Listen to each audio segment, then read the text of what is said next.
De retour entre nous exclusivement sur les ondes de TV Rogers et on va parler de la pleine conscience. C'est vraiment l'important d'être conscient du moment présent parce qu'il y a une nouvelle académie ici à l'Université d'Ottawa. On en parle avec le professeur André Villéno de l'Académie Pleine Conscience et c'est quand même une des premières en son genre au Canada. Oui, OK. en effet. Il y a plusieurs centres comme ça aux États-Unis. Je vais vous demander de vous passer par là. Oui, bien sûr, voilà. bien sûr.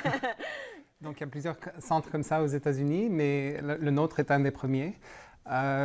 J'ai commencé à enseigner la pleine conscience pour le centre de formation continue à l'Université d'Ottawa il y a plusieurs années. C'est donc pour le grand public. Et puis, de fil en aiguille, j'ai trouvé qu'il y avait des médecins qui s'intéressaient à non seulement pratiquer la pleine conscience, mais à l'enseigner pour la faculté de médecine. Et aussi des psychologues qui faisaient de la recherche sur les effets de la pleine conscience sur les personnes qui ont de l'anxiété sociale, par exemple. Donc, il y a énormément de recherches maintenant qui se passent depuis les 10 dernières années. Il y a une augmentation presque exponentielle de publications. Moi, mon domaine, c'est les sciences de l'information.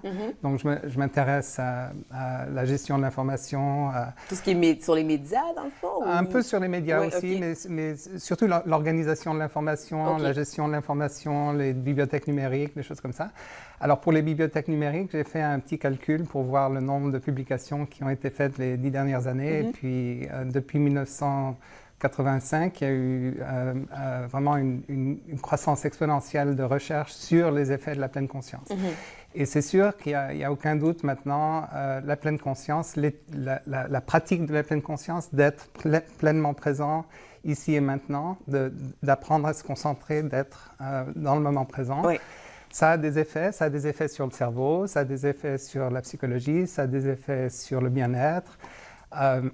Il y a des parties du cerveau, par exemple, ils ont fait des études avec, je sais pas, fMRI, on dit en anglais, pour étudier la structure du cerveau. Et il y a certaines parties qui diminuent et il y a d'autres parties qui grandissent. Par exemple, la partie qui peut faire prendre des décisions, qui fait des calculs, qui est rationnelle, elle grandit, tandis que la partie qui est impulsive et qui prend des décisions sans réfléchir diminue. Ouais.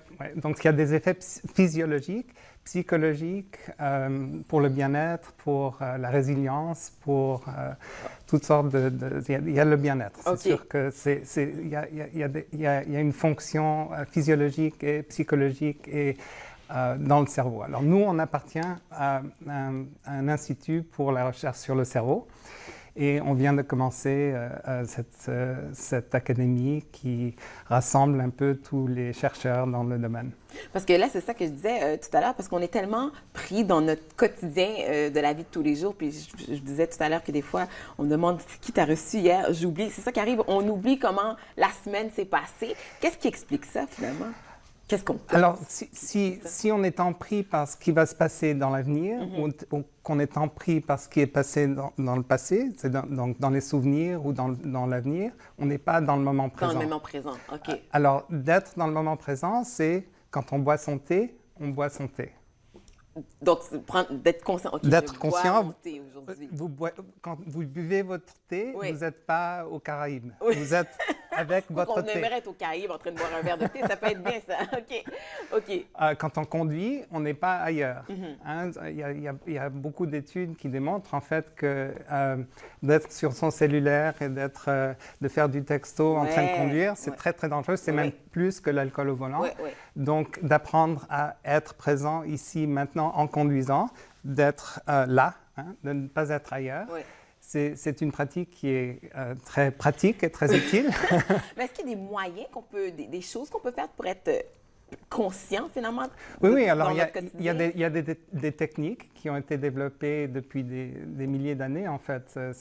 Il y a des traditions contemplatives et de la pleine conscience qui existent depuis 2500 ans pour pratiquer faire une pratique de la méditation sur la pleine conscience, de revenir à son corps, de revenir à sa respiration, de revenir au moment présent.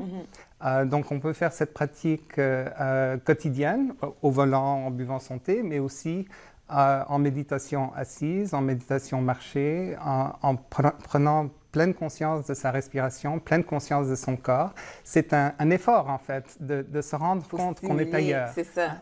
On se rend compte qu'on est ailleurs et on revient au moment présent. Donc, la respiration, c'est une des choses qui est portable.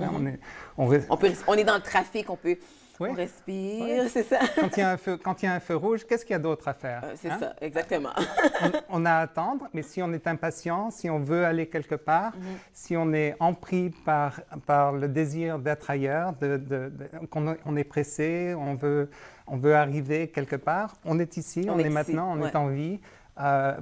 Être pleinement présent avec sa respiration, c'est formidable. Rien qu'en soi, mais ça a aussi des effets physiologiques, psychologiques, etc.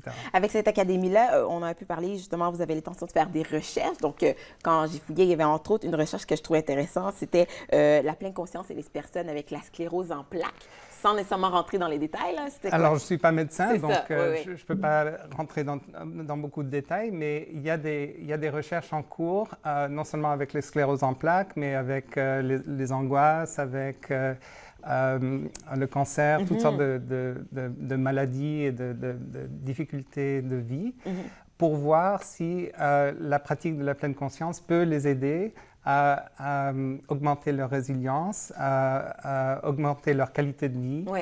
Sans guérir nécessairement. Non, c'est pas un panacée pour tout. Ça a une fonction bien précise de les aider. Par exemple, j'ai une amie qui a un cancer et qui est très angoissée par ce qui va se passer à l'avenir. Et moi, et ça fait partie du tout, quoi. C'est pas seulement, il n'y a pas seulement le cancer, il y a aussi l'être humain en tout. Donc, d'avoir une attitude et une recherche holistique sur la personne complète, qui comprend le cerveau, qui comprend la pleine conscience, qui comprend l'angoisse, l'anxiété, etc. Ce sont des recherches qui se font un peu partout en Amérique du Nord. C'est donc notre académie va rassembler un peu tout le monde, des philosophes, des chercheurs en religion, en médecine. Les médecins, d'ailleurs, commencent à enseigner les jeunes de première année à faire la pratique de la pleine conscience pour devenir médecin. On va aller suivre le tout sur votre site web. Merci beaucoup, M. André Belléneau, pour ça. Merci. Donc, visitez le site web, justement, de l'Université d'Ottawa et de l'Académie de la pleine conscience pour justement voir la suite de leur projet de recherche. Nous, on fait une courte pause et ça se poursuit entre nous exclusivement sur les ondes de TV Rogers.